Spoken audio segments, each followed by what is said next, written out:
Hello and welcome to episode 70 of the Dash Force Free Amigos podcast. I'm Mark Mason and I'm joined by my two fellow amigos. Brian, how are you?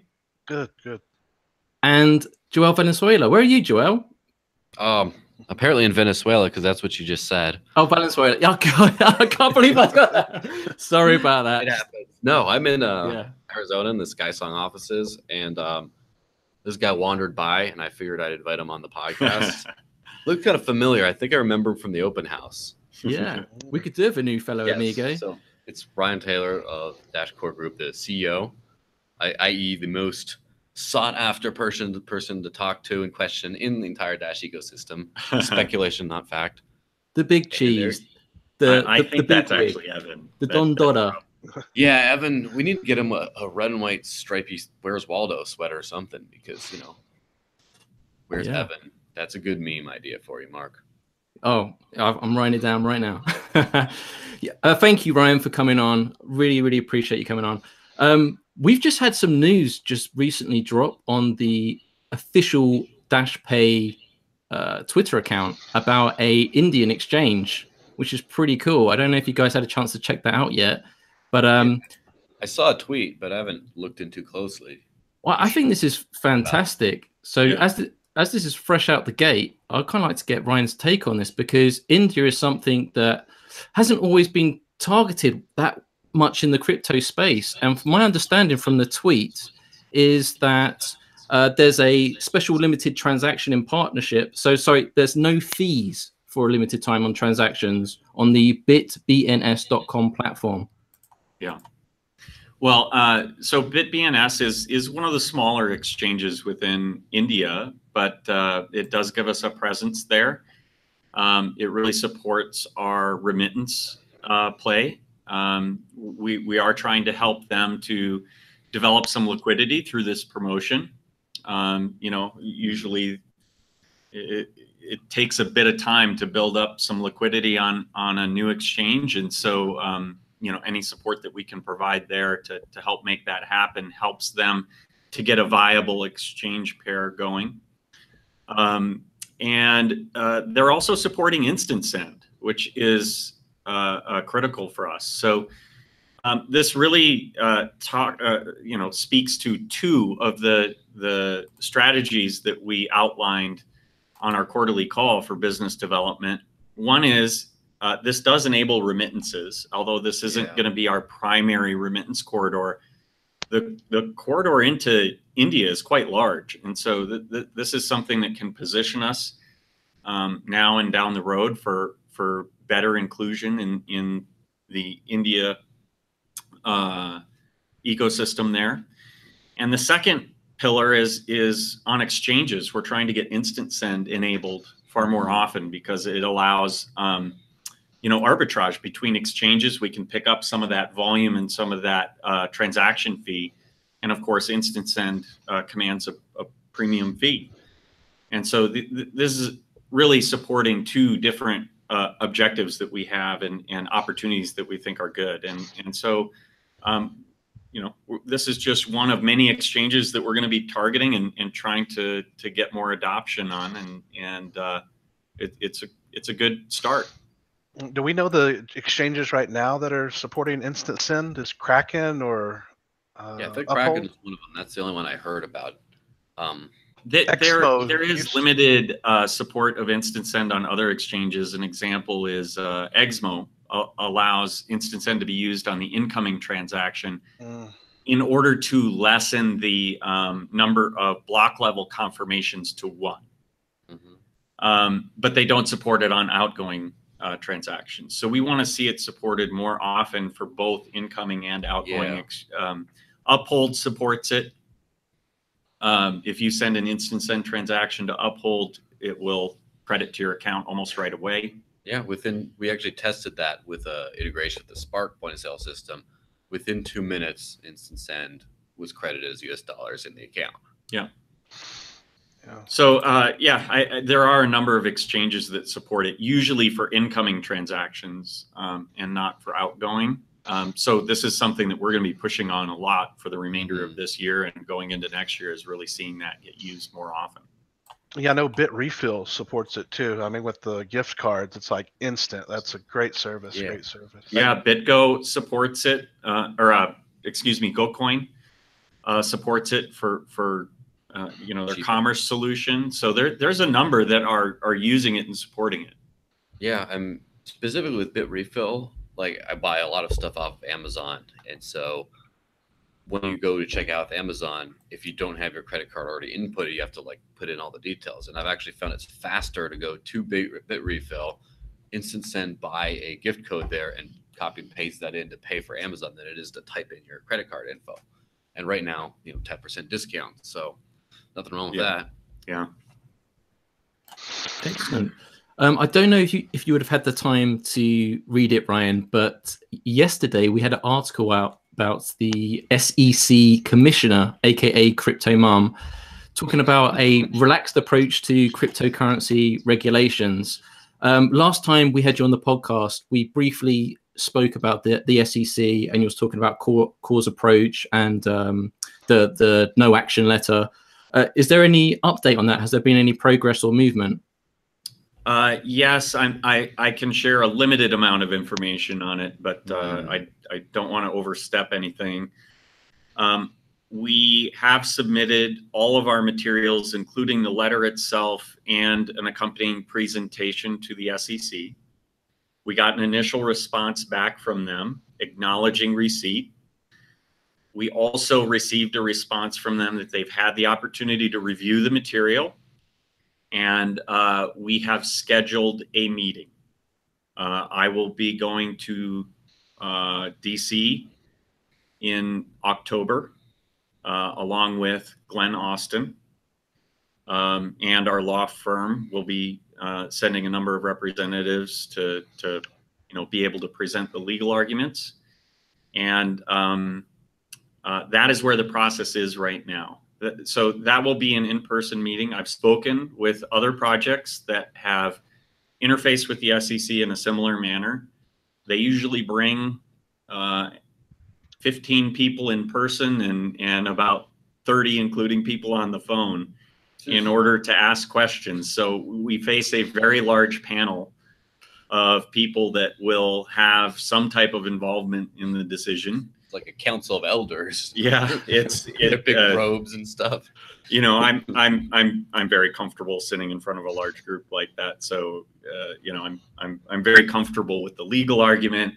None of the initial questions that they came back with and asked to be addressed in the presentation were gotchas. That they were all questions that we were able to answer, and you can tell where questions are going. You can tell what they're alluding to or trying to prevent. And we didn't seem to violate any of their concerns or anything like that in the questions we've received so far. So far, we're very comfortable with the process. And we will find out more in October. As I have information to share, I will share it. As of right now, it's pretty much been a black box. The information's gone in, very limited information has come back out, but what's come back out has been very encouraging. And so I think we'll know a lot more after that meeting. I don't know the process from there. It's really up to the SEC. They will probably come back to us with additional questions or perhaps a follow-up meeting. We don't really know at this point. And so I think we're kind of just following through the process. Our lawyers have indicated that this typically takes anywhere from 3 to 6 months end to end from the time that you submit something to the SEC to the time that they make a decision. Could even go longer than that. And we kicked off this process over the summer. So I wouldn't expect any substantial news other than me being able to tell you, yes, we're proceeding through the process. We're interacting with them. We're answering questions. This is going to go on for a number of months more. But so far, so good. I don't see any reasons to be concerned. Excellent. Well, that sounds like you've made fantastic progress since we last spoke, and I think everyone's going to be happy with that. I don't think it could be proceeding much faster. I mean, Yeah. We submit, I turn materials around very quickly. This is one of my top priorities because I believe it can have a tremendous impact for us. And so when I receive a request, I work on it right away. I get that material back to them very quickly. And so we're proceeding about as quickly as we can. Yeah. I mean, Brian's always got his foot on the ball. I mean, it's an English saying, but it means he's got his finger on the pulse. In fact, before we started in the podcast, when he came to sit down, he was just discussing about an issue with the Android wallet, which I wasn't really that familiar with. Joel, do you just want to talk about that issue? And then perhaps, Ryan, if you could just chip in and just talk about that update being pushed out tonight. Yeah, so I can just speak from my user experience kind of perspective of I've been one of the biggest debuggers of the Hash Engineering Android wallet, because since I live on Dash and I'm just using it all the time and as many times as I can in a retail environment, I found the interesting little bugs and quirks where most people who just, they use it and then, oh, it worked. And they don't know exactly if you go into a low connectivity area while you're switching to a Wi-Fi network, you won't have connection to a full 3 nodes, and then therefore it'll take maybe 30 seconds to broadcast a transaction. Like, that was something that I had to figure out. Recently, there was some issue that was preventing transactions from being reliably broadcast at all. So it was like, say, you got a 30-minute delay when you're trying to send, or, you know, sometimes longer. And so, yeah, so as a test, you know, I tried to send some funds, and that. So this was only a recent thing, and this is only on the Android wallet, just to be clear. Yes, the Android wallet by Hash Engineering last couple days. Yeah. So this issue was first reported to us. Excuse me. I'm still recovering from pneumonia, so. Yes, he's still alive. I'm still alive. But this issue was first reported to us last Thursday. And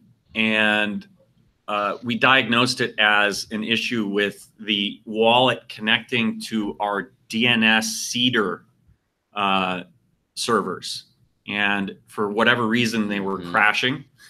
As an interim fix, we put in a script that would allow the DNS seeders to, you know, pull themselves back online should they fail, and start monitoring those. As a result, this turned into an interim issue where, you know, sometimes it would fail, sometimes it would go through just fine. And in the meantime, we started making changes to the Android wallet to seek out other sources of IP addresses and things that it can connect to the network through, including the Masternode network itself. So that set of changes was developed by early this week, went into testing, and it's being deployed through the deployment process right now. We don't have full control over that because it's really up to Google to approve it and broadcast it to their servers and so on. And that seems to happen on a intermittent basis, intermittent schedule. And so we should expect that to go out within a couple of hours. The other aspect of this is not everybody sets their phone to auto update, and those who do, it won't necessarily update right away. It might update over the next couple of days. Yeah. But once the update is released, you can proactively go to the store, the Play Store, and download the latest version if you're experiencing these issues, and it should get it resolved. So we've moved pretty quickly to mitigate the issue and then fix it permanently. Yeah. Excellent. I think we'll have to. That's a good thing about a decentralized infrastructure is you can basically, there's so many different wallets out there that were created without the express permission of Dash Core Group. Just like the Edge wallet, there's, I don't like to mention it, but the Jax wallet exists for whatever that's worth. And there's a whole bunch of extra things that now you don't have a central point of failure. And I've been using the mobile version of my Dash wallet today. And in fact, I just sent a test transaction to my girlfriend on there, used private send, and it showed up within a few seconds. So trusted, but still private send on mobile is another great thing to just come out with another project that got funded by the Dash DAO. So it's not like when PayPal is down, their app doesn't work. Everyone using it, everyone relying on it is just out of luck.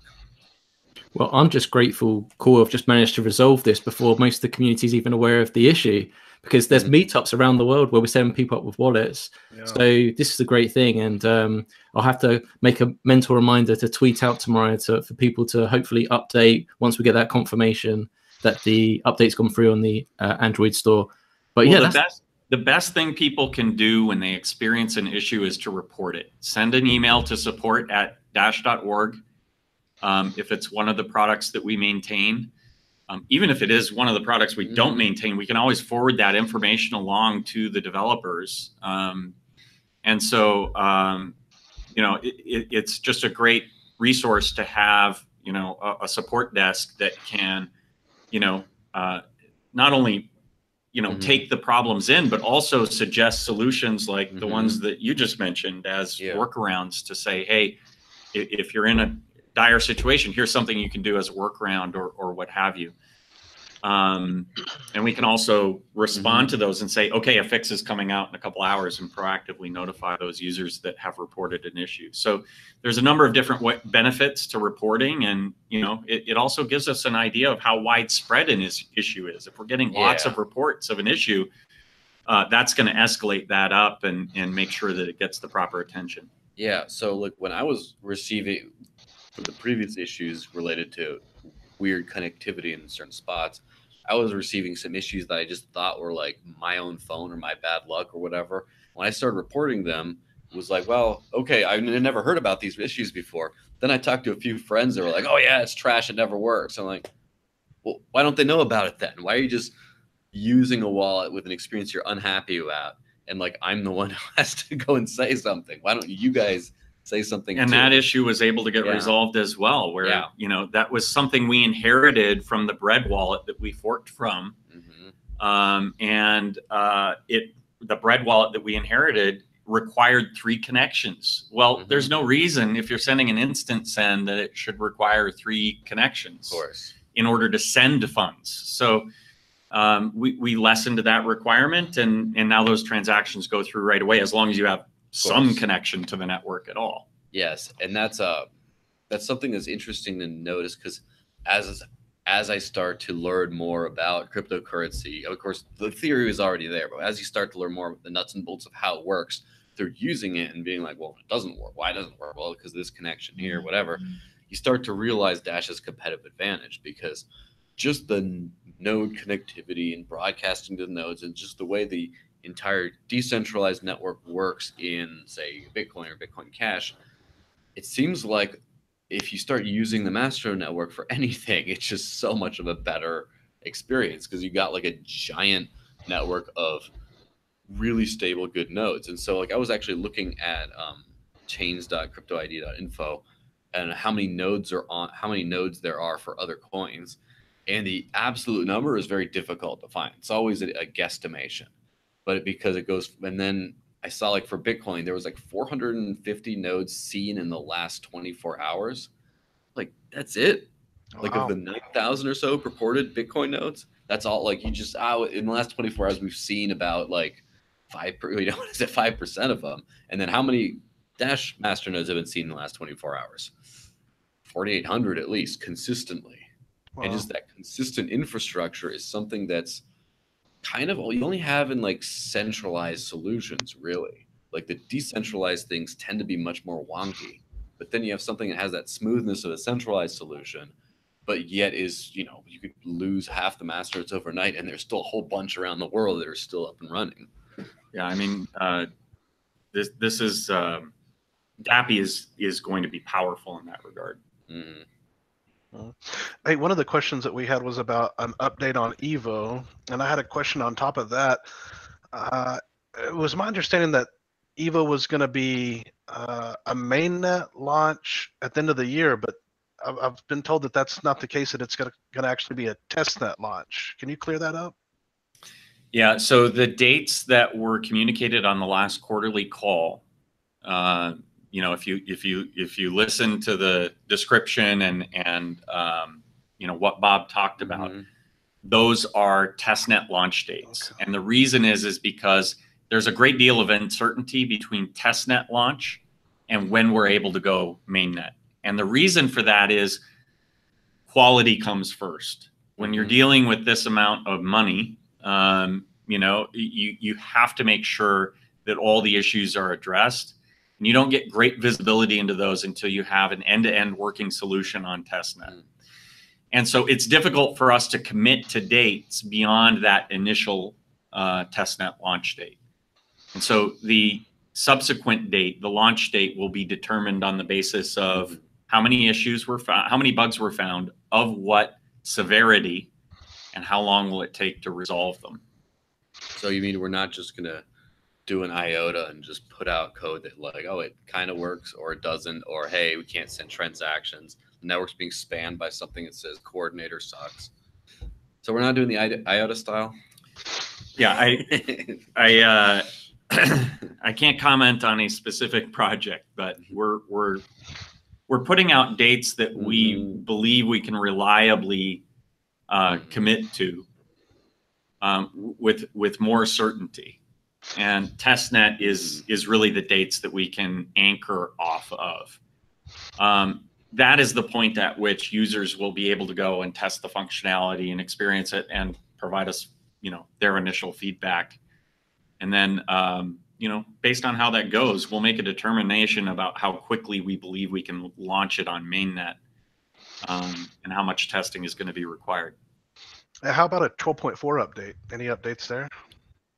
Yeah, the deterministic Masternode list is the main functionality that we're including in 12.4, and that is largely complete and fairly well tested at this point. That's nice.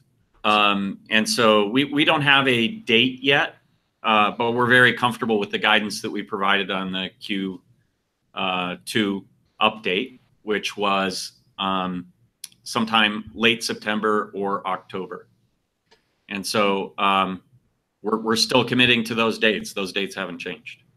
Yeah, I just checked the GitHub and it says it's 92% complete. Ever since they said they were going to change the whole methodology and use Agile, and I realize now that I need to stop thinking about date so much and think about it more of it's in progress. And just like Joel was saying, that once the more familiar you become with these cryptocurrency projects and the nuts and bolts and cogs and wheels behind the scenes, you realize there's many moving compartments. And just looking at the GitHub where I can see the progress and then understanding the need to do like a few weeks of testnet and stuff, it's in the best benefits of Dash's interest.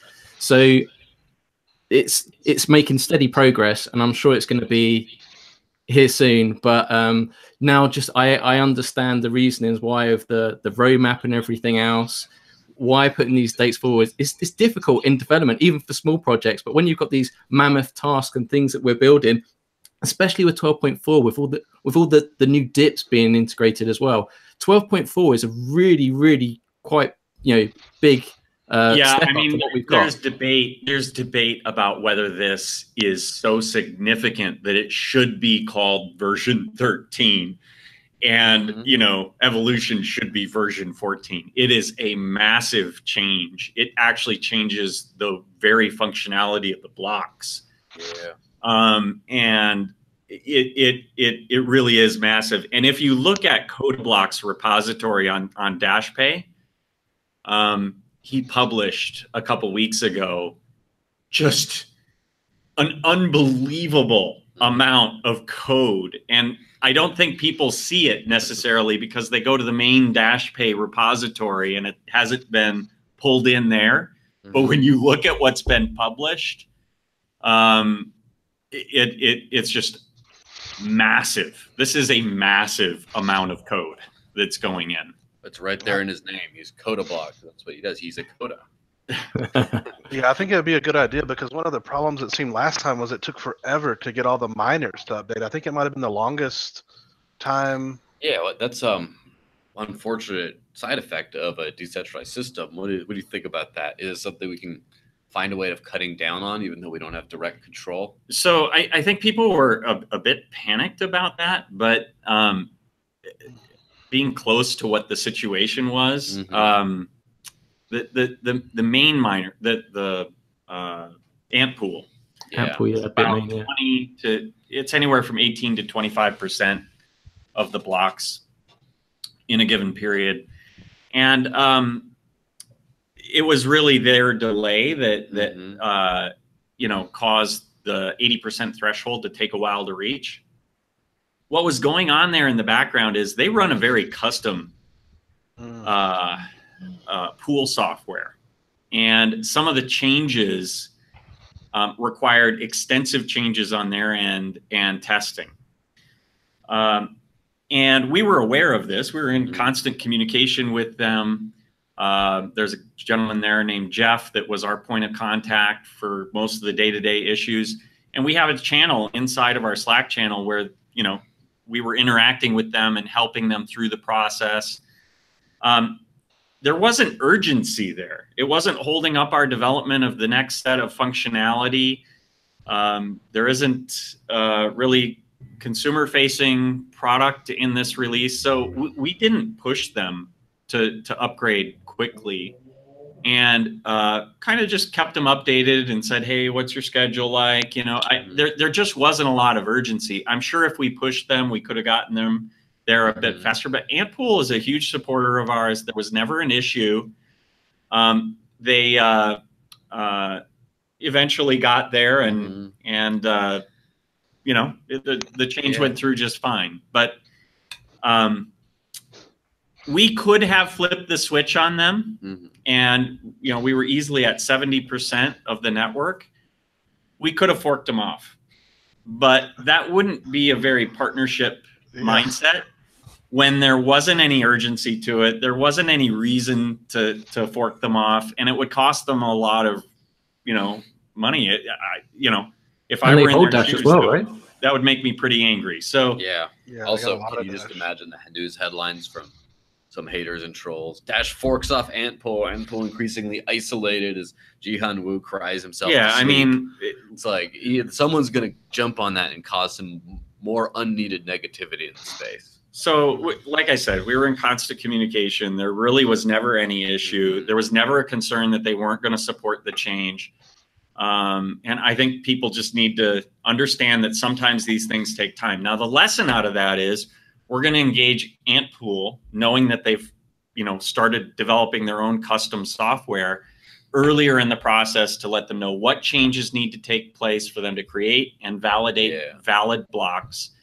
And there may be a delay in the future, but it won't be as long as this one was. And so we're in closer contact with them now. Is that even with 12.4 and all that crazy changes that they're going to have to change a lot for that probably, right? Yeah, that will probably require some significant changes on their part. I'm sure there are some things we can do to mitigate that for them and help them through the process a bit earlier, and we'll do that this time around. But, you know, if there are those types of delays from Antpool, I wouldn't read into it. They're very strong supporters of what we're developing. So, as 12.4 is such a massive change, have you had any thoughts or conversations about increasing the block size? Because with 12.4, one of the big things I'm looking forward to is the next stress test. And I noticed a few masternodes were saying, well, you know, they were just speculating, but they're like, well, if Core was going to do a block size upgrade, it'll be probably a good time to do it right now, while they can focus on evolution and platform next time around, so they can just get this bit out the way first. Has there been any thoughts or conversations around increasing the block size?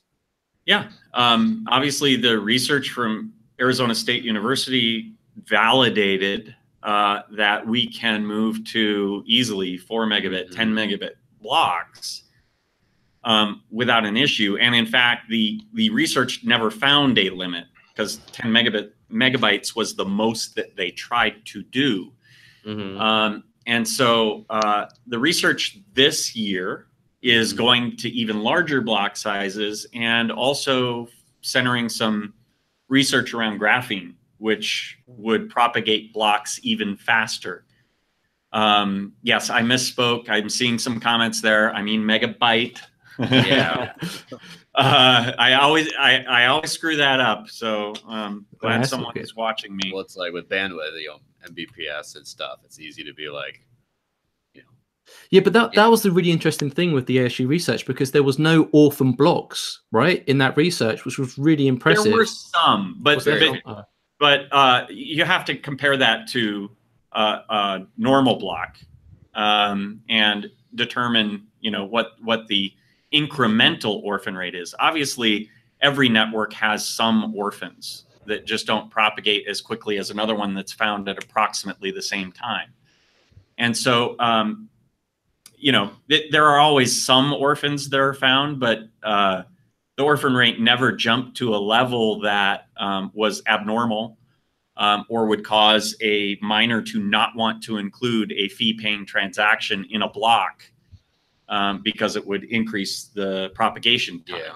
And so I think that what the research validated is that we can easily go to much larger block sizes very safely and in a way that is economic for the miners to do. And yeah, so we have a comment from Ewalt that said their research found a limit for miners, though. And I've seen this get propagated, pardon the pun, recently, and I want to debunk the FUD a little bit. Someone took a piece of that research that found the economic limit of a block size. Even if the blocks can be larger, miners will not find it profitable due to orphan rates to do that. And they found it was like a 3 or 4 megabyte, I forget the exact figure, without these things that are like compact blocks, which are now active with Dash or Graphene or Extend or any of these things. Without these advanced propagation techniques, there was an economic limit of like 4 megabytes. But so some people took that little piece of the and extended it to these other technologies and put it out there and just said, look, Dash can't scale beyond 4 megabytes. Like, really, did you literally read the next paragraph where it says, thankfully, we fixed this with this, that, that, which is now active. The other thing about this research is it assumes a static Masternode network.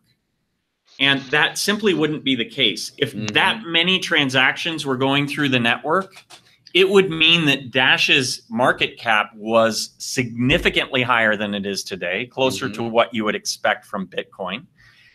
Therefore, the block rewards would be a lot larger. The transaction fees would be a lot larger. And overall, that would lead to very high rates of compensation for a masternode. Well, under those circumstances, I'm not going to continue to run it on a VPN or on a virtual private server shared with a bunch of other resources. I'm going to be running that in a highly redundant, really high speed server. And so when you take those likely changes into account, those limits wouldn't stay there anyway, even without these new technologies. So there are limitations to the research, but what the research tells us is it's extremely safe to move up to larger block sizes. Yeah, there was another thing that, and I'm not usually one to come to Litecoin's defense, but there was some paper about, there was some I believe some hedge fund was giving their recommendation against investing in Litecoin. One of the things that they cited was, they said over time the block reward goes down, therefore the reward to secure the network goes down, therefore Litecoin security is going down over time. I'm like, well, maybe, but they made a huge assumption that for any reducing block reward currency, that the price is never going to go up. That the block reward means that the net amount of money that the miners are making, the purchasing power derived from their work, is going to go down over time. Well, only if the price doesn't go up over time.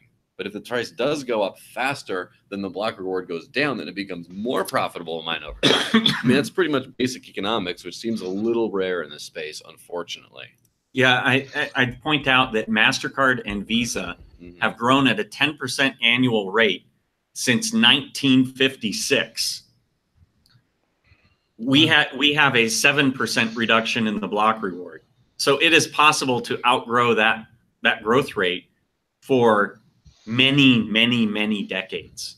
Yes, and that's not even including fees, because as fees go, that goes to the miners as well. If there's tons and tons of transactions, they find the ratio between block reward and fees changes. Yes. So there's lots of reasons to be highly skeptical of that kind of FUD. Yeah, exactly. There's lots of. Oh, sorry. Go ahead, Brian. I was just gonna say another one of the questions was about an update on Dash Ventures, and then they also want to know how much Ryan can bench press and how long he can hold his breath underwater. And then they said Mastermind is the dreamiest. Okay. That's a lot of questions, one at a time. So how much can you bench press? I don't know. I don't bench press. He probably can't hold his breath too much right now. He's sick. Yeah. Yeah. That's Dash Ventures. When I was a kid, though, I used to be able to hold my breath for about 5 minutes because I had a pool in the backyard. That's not bad. And That's I would swim the length of the pool about 4 times in a single breath without coming up for air. And sadly, I can't do that anymore. But I did similar. Yeah. Yeah. So Dash maybe Ventures. instead of baby giraffe, it should have been baby beluga. let's not give me more nicknames. I don't need more. Of course. Right, yeah. So Dash Ventures, has there been any movement on this? Yes. And so let me give it update context. There are a couple proposals this cycle that have mentioned to me that they want to give equity to Dash Ventures. So there's the demand for giving the Dash network equity in these new projects is really going up. Like now, this is hot. People are after this. Yeah, I get phone calls every week. Really? Interesting. Yes. There is some pent-up demand for this. I think when it first comes out, there's going to be a lot of competition for that. I think it'll take some time for that to kind of subside as, some of these that are waiting on the sidelines are able to work their way through that process. So the status of Dash Ventures, we continue to work with our law firm here and our local law firm in Cayman Islands. Which is our chosen jurisdiction. Our initial hypothesis of what we were going to do has been debunked, but in a good way. Okay. We identified a new legal structure when we engaged with local counsel. And when I say a new legal structure, I mean it's like brand new. It's less than a year old. It didn't exist under Cayman law until very recently. We would be one of the first we would be one of the first instances of it occurring. I'm not going to go into detail yet because we're still investigating this new option. But I hope to have an update by the quarterly call. There are about 2 or 3 more things that we need to check on in terms of international law, not local Cayman law, but international law, to make sure that we wouldn't get any of our users or any of our masternodes into legal requirements that they aren't under today. And so there's a little bit more validation to take place, but I'm very pleased with the progress there. This new option probably delayed it a couple of weeks because we had done a ton of work under the old legal structure and are basically had to start over a little bit a couple weeks later on this new legal structure. But it's looking like it has a ton of benefits. It would give masternodes a lot more direct control over this legal entity, as opposed to the one that we were attempting to set up. I don't know that I want to go much further than that on this call because I don't want to get people too excited. We're still validating. I want to be clear. We're still validating whether or not this can work. But if it does, I'm extremely excited about it. We're still shooting for an October date for setting up the legal entity. Nice. However, there are some processes that have to take place after that. Dash Core Group is not going to own this thing.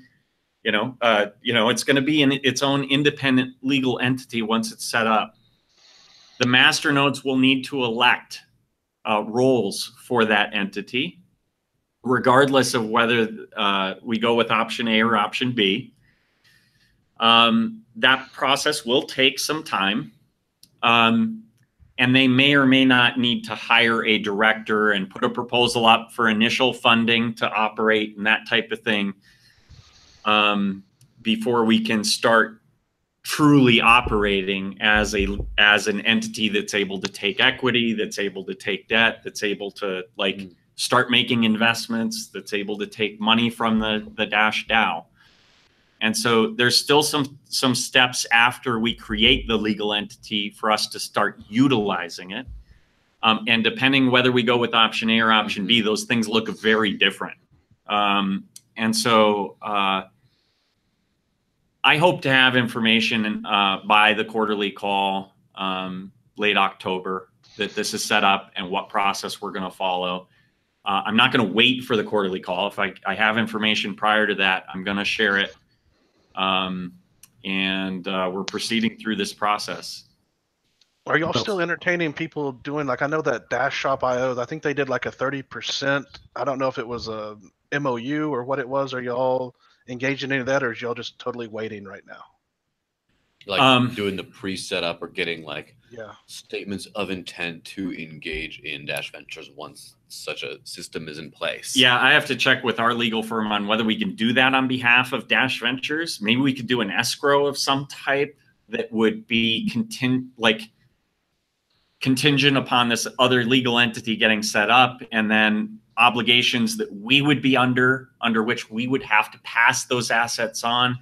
I don't know if it would have tax implications for us and therefore, ultimately the network. And so these are messy issues without the legal entity being set up quite yet. I am working on them, but I still owe an answer to those guys. This was it came out of left field. They put the proposal up before we had the chance to understand that they were trying to do that. And, we're going to have to see if there's something we can back into here to try and fix it.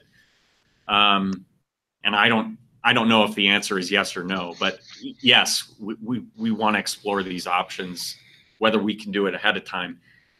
Honestly, Dash Core Group doesn't want to own these things. This is one of the reasons we're setting up this other legal entity. We don't want to become an investment shop. And so, I think that maybe there's a possibility for an escrow agreement where we never truly have these assets. We only have custody over them, or some creative solution like that. But it's going to take a few, probably through next week, to figure anything out. Yeah, there was another tax-related question. Mark, you want to ask that one? Well, I was just going to bring up, Ryan was just talking about October. So it seems like October is shaping up to be a really, really big month. Many announcements, but also Dash projects as well. Dash Nexus, hopefully the Dash website redesign towards the end of the month. But I've noticed, Ryan, that you're going to be at the Money 2020 conference and that you're listed as a keynote speaker. So that's in Las Vegas, right? So do you know what you're going to be talking about? And is there going to be like any goodies or announcements that you're going to be making? Just to hype it up a bit. Yes. So I'm speaking, I believe it's on Tuesday, which is kind of in the center of the conference. And I'm going to be on the big round stage, the one that faces all directions. So it's kind of a great speaking slot. And we're still coordinating with the organizers. They obviously want to have some input to make sure it's of interest to the audience, but we've already had some of those conversations. And we're going to be talking about the future of payments and how cryptocurrency has a space in the future of payments, where that space is, help people understand why cryptocurrency has value. And yes, we're aiming to have some type of announcement. However, I don't yet know which announcement it's going to be. We've got a lot of things in the works, and the timing of some of the stuff isn't exactly worked out yet. We don't want to delay an announcement for Money 2020. When something's ready to go and a partner is ready to start conducting business, they don't necessarily want to wait. And so we will have some type of announcement, I'm sure. And we'd like it to be a bigger one, but we also don't want to necessarily delay something big from hitting our network and providing benefit to our users. So we're still thinking through what are the options there and which one do we want to kind of slate for that. It'd be good to customize that to the audience. For those that haven't been to Money 2020, it's an expensive conference. It's anywhere from $2,000 to $3,000, depending on when you buy your ticket. Tends to be very senior executives. The C-suite is probably about half the attendees. CEO, CFO, somebody like that is attending from all these companies. And there tends to be a lot of big announcements at Money 2020 around the money space. So, you know, that you want to have an announcement that's relevant to the audience, and Of course. And so we'll be thinking that through. There will be some big announcement. How many payment processor type companies tend to be at these things? A lot. It's not just payment processors. It's anything having to do with money. Of course. It could be security firms that, you know, provide security solutions to some of these centralized solutions. It could be the payment networks themselves, payment processors, card issuers, you know, unusual ones like PayPal. You've got all kinds of infrastructure providers that provide, you know, some type of fraud detection solution, or some type of loan solution, or even things like trade finance or something like that that has something to do with money. You know, student loan, international transfers, MoneyGram, you name it, anything having to do with money that has to do with moving money around, securing it, validating those, tax reporting, all that stuff is there. But a lot of the biggest partnerships that you've made about using Dash to save a ton of money and increase their margins by a ton. The entire remittance ecosystem is not Western Union and MoneyGram. There are all kinds of players that sit at some point in that process, from collecting the money from consumers, forwarding that on to some type of service that will transfer the money to internationally, to the distribution points throughout the country on the other side. And we're talking with players at various points in that process that believe that, you know, Dash can make that process more efficient for them, because these centralized solutions, they tend to extract a lot of the value out of those transactions. Of course. And so the endpoints, if they can get a more direct process between the two endpoints, there's a ton of money that they can extract as value and that they can pass along to consumers. So we're having those conversations. And I mean, just off the top of my head, I could think of a great remittance business model. So Dash Text in Venezuela allows anyone to use a mobile phone without an internet connection to send and receive Dash. How easy would it be to just set up a little business where you give some cash, they use Uphold or some other similar brokerage service to send Dash to the mobile phone number provided on the other end in Venezuela, and it just literally goes straight to their mobile, and now they got Dash on their mobile. I mean, huge. Venezuela is kind of a unique use case because the people there can really use it. They don't have to cash it out. In other places like maybe Mexico, they aren't going to have that same capability, and so chances are they're going to want to cash it out so they can go grocery shopping down the street. So you know, I think there's different use cases and different examples of processes that people can follow. So absolutely. In Venezuela, it's a great situation that we have. Well, historically, Money 2020 has been probably one of the best conferences in yielding the best partnerships. Would that be fair to say, Ryan? I remember Bradley was talking about. I would say out of all the conferences that we attend in a year, at least half of the partnerships that we initiate are initiated at Money 2020.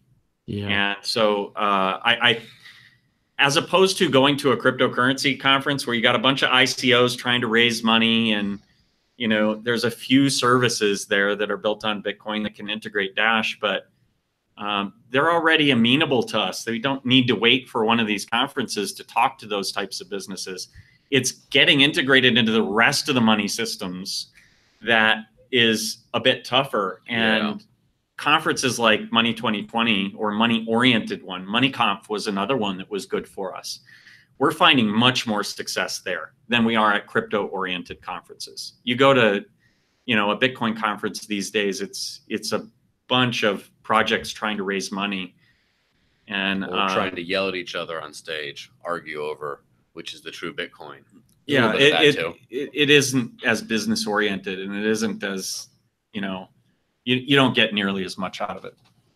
Yeah, yeah. Because other conferences, I always think more about the keynote speech or the Dash booth. But when I think Money 2020, it's not always that oh, is there going to be a Dash announcement? I'm always thinking, wow, what business partnerships are actually going to come out of this? Because we've had such a great track record in the past. So Money 2020 is always one that I'm always looking forward. There's something else that's unique about this Money 2020 is we sponsored a larger booth this year. We're a 3-star sponsor. Along with that, you get a lot more tickets. We got something like 20 tickets included with the sponsorship. Well, it's not just Dash Core Group that's going. We're bringing our partners. We're bringing Uphold. We're bringing BlockCypher. We're bringing, ATM manufacturers. We're bringing ATM operators. We're bringing a whole ecosystem of people with us. Yeah. And they're walking around going to the different booths and talking about, the solutions that we as a community can come up with and bring together. And so this Money 2020 feels different. It's like we're coming with a whole team of companies that are ready to serve a particular use case. So I think it's going to be a very different feel this year. Going to be rolling deep. Just a bold crew with you. Now, I know a lot of people have been curious about something that isn't necessarily your direct domain, but like Alt36. That's the big thing. A lot of people have been very anticipating their launch and the promise of a lot of real world Dash usage. And there's been a lot of very tight-lipped sort of announcements and just a lot of buzz around conferences and events. And it's been very difficult to for the community to get a straight answer as to when is this actually going to be used by real people. And is there anything that we don't or that we haven't been paying attention to?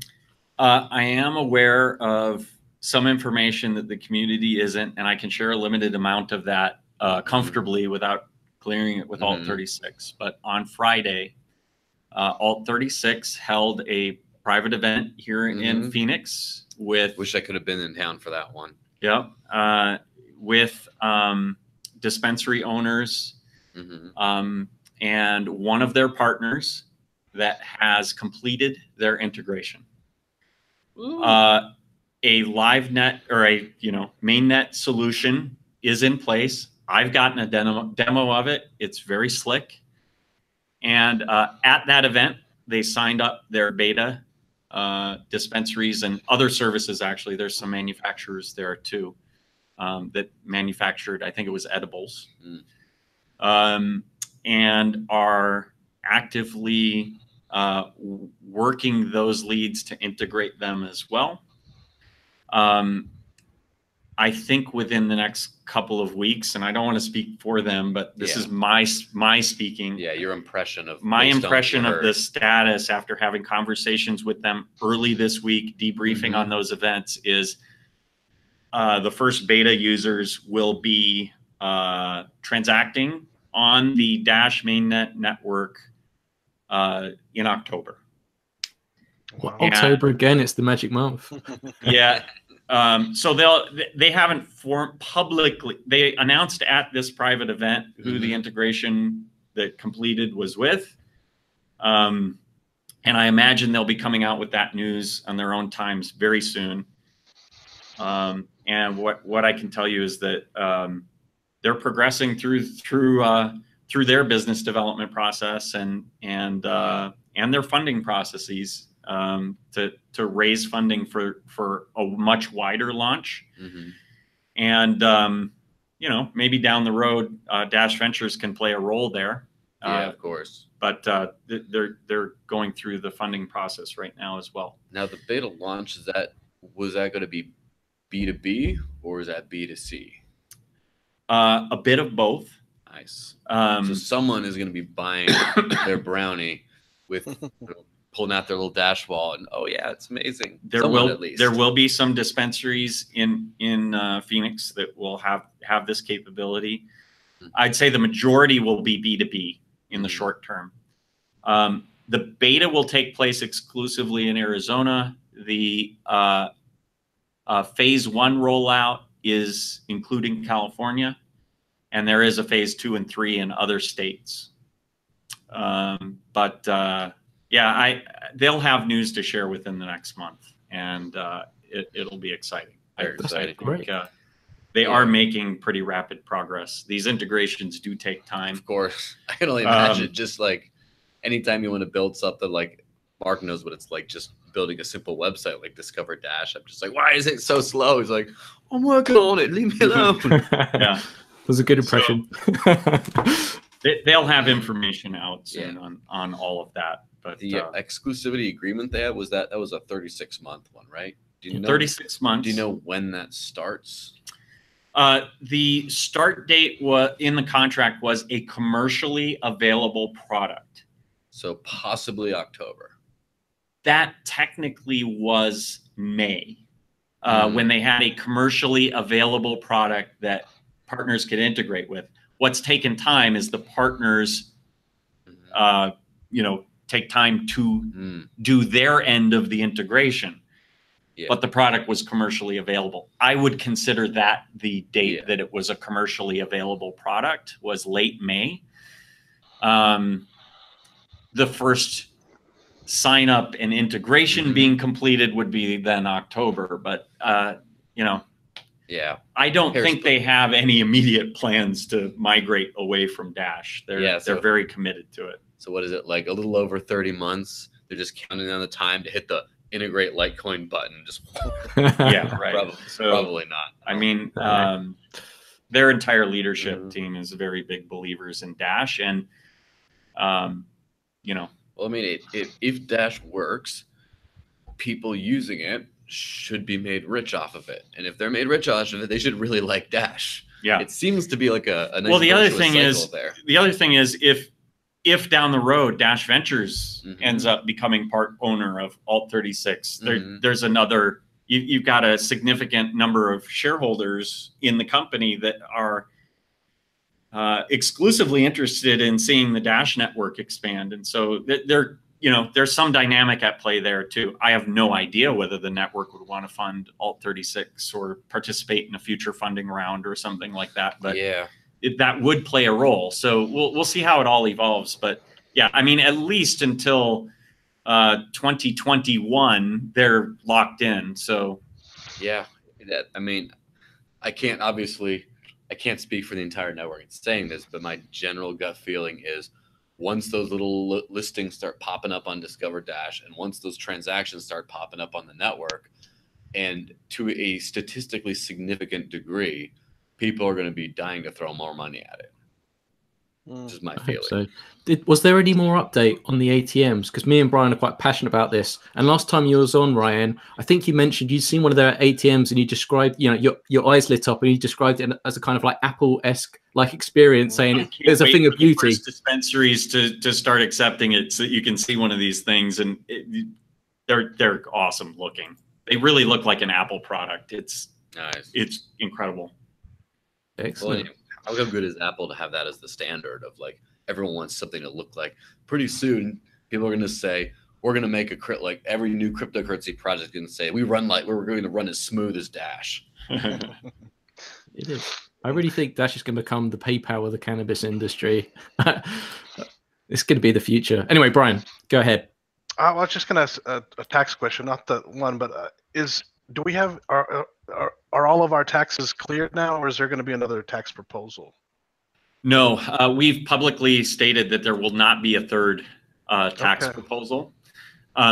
Glenn did some awesome work with multiple different CPAs, and really did a lot of research in ways that we could reduce our tax liability. It included a variety of, really testing from a legal standpoint what we can count as a liability and what we can't, because liabilities obviously are liabilities on the balance sheet and they take away from your profitability. He looked into tax credits. He looked into a number of different ways that we could reduce our tax bill. A lot of the answers to those tax experts didn't have right away. We're charting new territory with what we're doing. The tax treatment of the Dash and when it came in, how it was spent, all of these things had to be worked through. So we kind of worked from a position of, okay, worst case scenario, here's what we think the tax liability is. We have to plan for at least that. And as we found out more information, we realized, you know what, this third tax, we found enough different identifiable things that we're relatively sure we won't need to pay taxes on, that we won't have to come back for the third tax payment. And so we sent in our tax payments already. I did that on Monday.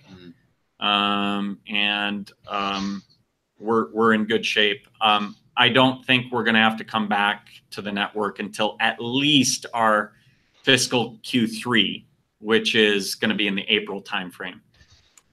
And that's dependent on what happens with the price of Dash. If the price of Dash goes up and we're able to build our balance sheet up more quickly or something like that, we might owe more taxes, but that's a good scenario if the price of Dash is high. So if the price of Dash stays where it is, we may not need to ask for tax funding until next summer. So we're in good shape. There won't, we published as part of our request this month, we made clear we're not going back to the network for part 3 of that funding request that we'd previously communicated. So good news there. That's the great. community did have a tax question for you. It might be better suited to Glenn, but hopefully you can answer it. So, as you used to be the finance guy, so I'm sure you can handle this one. Has Dashcore considered moving its business entity to a tax neutral jurisdiction? If so, why was the decision made to keep it in the US? Can you talk to that, or is that more for Glenn? No, I can speak to it. I mean, last year I was the one that kicked off the whole process to form Dashcore Group Inc. as a new legal entity. There were several options for us, right? You can structure yourself as a foundation. You can structure yourself as a taxable corporation. You can do that inside the U.S. You can do that in a tax haven location. I think there are several things to consider. Ease of doing business. There is the tax itself. There is perception issues as I go before like the SEC to say, hey, you know, no action letter, you know, that will benefit all these entities like exchanges that seek to list Dash. If they know we're not a security, it makes it much legally easier for them to make the decision to list Dash. We've run into this issue many, many times and had to make the legal argument to them. And so, you know, there's lots of benefits to the network of not appearing to be a dodger or seeking to avoid taxes. There's also the ability to operate within the U.S. And hire people in the U.S. as a foreign company. There's costs associated with that. There's legal costs associated with that. There's process costs associated with that. And so we had to consider all these different things in terms of where our people are located, the perception issues, how much we're actually going to pay in taxes over the long haul. Of course, over the long haul, in a given year, if our balance sheet stays relatively constant, tax rates effectively go to zero anyway. And so, sorry, I'm struggling. So I think we're coming up on the end here. So yeah, not much longer. Hang in there. So we considered a lot of different things. It's not just how can we minimize our taxes now, but what effect does this have on us in the long run? And, you know, how does this help us with some of our other objectives? And at the end of the day, we're paying a relatively low amount of taxes to get all of these other benefits. And we thought that's probably the best way to go. And so we could transition into some tax haven. It would cost legal funds and it would have some other drawbacks. Ultimately, from here, our tax rate should be pretty low. Okay, cool. Well, I've only really got one more question.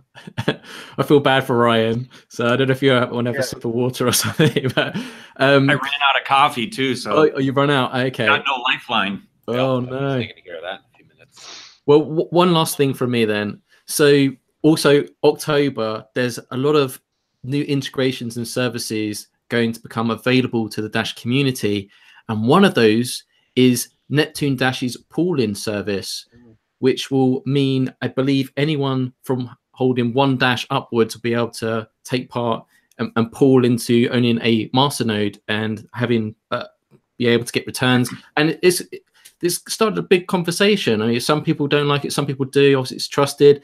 And then out of the blue, a week or so ago, CrowdNode, also a pooling service, came out with an announcement, which we did an article on. So there's a lot of talk about pooling services. Have you actually spoken to Neptune Dash about this and their service? Or if not, what's your general feeling? Well, I've had several conversations with several different pooling services, including some that you didn't mention. But I think that my feeling on them is there are benefits and risks for users, right? The benefits are obvious. The risks are, you are handing over your funds to a third party, much like depositing your funds on an exchange. And so that is a personal decision that people are going to have to make, and dependent on the level of trust that they have in these solutions. And and so I think there's benefits and risks for the users. In terms of the effect on the network, I don't think it's going to be significant. And it could draw in some folks that are looking to treat Dash more as an investment than as something that they use as cash, in order to put it into a Masternode. That could have some positive benefits. When more Masternodes hit the network, it also reduces the ROI for the remaining Masternodes. That might cause some of them that are on the edge to say, you know what, the risk reward isn't here for me anymore. I'm going to drop my Masternode. So I don't think it's going to cause like a surge in the number of Masternodes on the network. It might make it a little easier for people to get in and start to realize these benefits. On the margin, I don't think it's going to have a dramatic impact. It just gives people, I think, more choice. Maybe I am on the edge. I don't want to invest $190,000 into a Masternode, but I would consider putting $40,000 in. And so, it gives me flexibility then to not put $190,000 in, and instead only put in 40 that I'm more comfortable with. So, I think ultimately you give people more choices. It's generally a good thing. And so I don't think it's going to have like a big impact overall, but it does allow people to have more of a choice, which is probably positive. Yeah, that is interesting in that a lot of people don't really understand opportunity cost that much. That it's not just, I have 1,000 Dash and I just want rewards for that, or I have 10 Dash, I want rewards for that. Sometimes it's like, well, I could be taking this amount of Dash and be using it to start a business, or I could be doing that, or I might have taken out a loan for that last bit to complete the Masternode that now I won't have to do if I have a pooled service, etc. And a lot of times people also don't understand. I mean, sometimes the biggest thief is not the service you trust. Sometimes it's your own incompetence. And in the terms of like the cryptoverse, where this is all so new, and it's like, where did I write down that little piece of paper, the thing, and someone hacked in and took my money. It's like sometimes some people might prefer to trust another service to be custodians of their funds than themselves. And it's good to make sure you can control your own funds. There are some circumstances. I mean, where did banks come up from for safety deposit, right? It's not that sometimes people just said, well, I like their vault and trusting them to be honest more than I like my mattress. I mean, obviously I can't, speak to, I haven't done due diligence on any of these solutions, how secure they are. I definitely would encourage people to do their due diligence before making a decision. There are significant downside risks to handing your money off to somebody else. And so just make sure that you're doing your due diligence, make sure you understand the decisions that you're making fully. But ultimately, I don't see why choice would have an inherent negative impact. I mean, I also consider this. What happens if one pooling service and you put your, say you own 400 Dash, you put it in there. What happens? There's two pooling services, you do 200 each in case something happens to one of them, diffuse your risk a little bit. Having a little choice could be good if you're going that route, rather than, oh, I'm just trusting that one person who says he runs the service and says his security's tight. It's like, well, having choice allows you to diffuse your risk too. And it's the free market. I'm really happy that there is multiple services available, and competition inspires innovation, right? So if we have competing services, that's going to be better for us as the end consumers. And I also don't really see it as an investment, because they're being rewarded for helping the service, right? Because they're providing a service to the network. So yeah, those services would not be able to run without their contribution to it. Yeah, so I think this is great, especially as we're a borderless solution for the world. I know a lot of people in certain parts of the world, look at owning a Masternode as a kind of an elitist kind of thing, and they just think it's so far out of their grips. This is something how they can actually help the network and get something back and be rewarded for doing that service. So I'm very much looking forward to this. I have a video upcoming with the CEO of Neptune Dash. I need to reach out to the CrowdNode people. I'm hoping they're going to be up for a video for the same issues that Ryan's just raised, so we can actually Peter Vesberg of CrowdNode is in the live chat right now. Yeah. So yeah. I think that ultimately these services are going to have to convince people of why their service is secure and why their funds are not at risk. They'll have to share some information about their processes and how they ensure that no one person could walk away with all the funds or do something like that. So they're going to have robust processes and convince consumers in order to offer this service. So I think it's probably a healthy thing. Yeah, that's great. All right, guys. We'll wrap up now. Yeah. Any final questions for anyone else, or are we good to go? Yeah, I mean, I had the bench press question too, but that was already addressed. So. Well, thank you, Ryan, for coming on, and I wish you a speedy recovery.